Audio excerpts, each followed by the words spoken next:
中国的斯特林发动机取得了巨大进展，欢欣鼓舞庆贺之前，咱们得先知道这东西是干嘛用的。各位网友，大家好，我是刘小飞。近日，中国首台大缸径斯特林发动机基础样器在中国船舶集团711所顺利完成了性能实验，这是个喜报。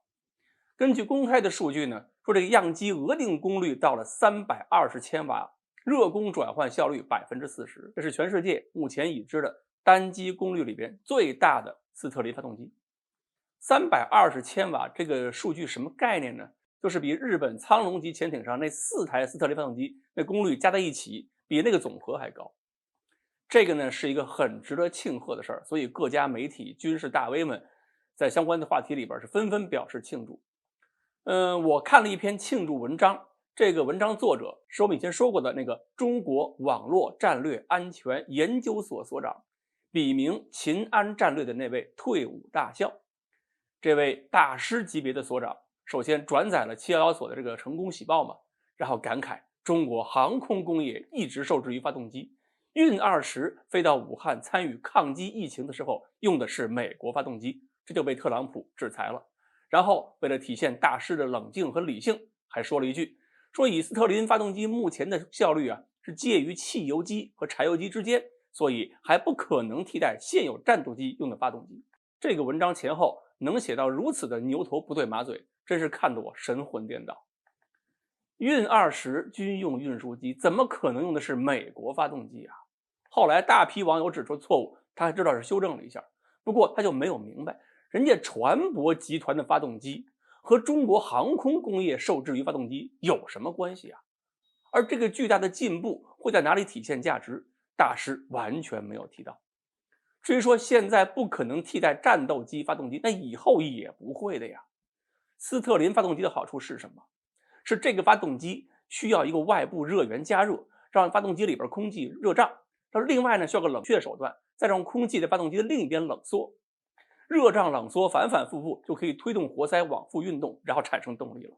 至于说热源是什么，很随意的，核反应堆的能量可以，太阳能也可以，用燃料也行，烧垃圾都行。所以这种发动机用来发电，对燃料根本不挑。但是斯特林发动机说到底还是活塞发动机，现在战斗机谁没事还用活塞的呀？而且斯特林发动机一个特点是体积大、功率小、反应速度慢。那战斗机发动机要求推力变化很快的，猛地一推油门，猛加油，那推力必须给我上去，然后这战斗机机动性才有保证。那斯特林发动机要增加或者减少功率，就要改变加热的那个温度，然后等到外部的温度变化反映到斯特林发动机的内部，这个热传导再传进去。这么慢的反应速度，空战里边谁等得起，谁受得了？所以除了玩具车，斯特林发动机呢，在汽车上都没法应用。至于说扯到航空工业，那更是风马牛不相及了。而潜艇呢，是斯特林发动机一个重要的使用场景，那也是在水下发电用的。发动机和蓄电池一起带动电动机，这样可以让潜艇安静航行。而且呢，它工作的时候又不像内燃机那样要燃料在气缸里边爆燃，可以很安静、很隐蔽，所以呢，要比别的柴油机要安静得多。不过呢，功率小的问题给潜艇带来麻烦，就是航速始终上不去，除非你装很多台发动机。但是你要装很多台的话呢，就太占体积，因为单台发动机体积就不小。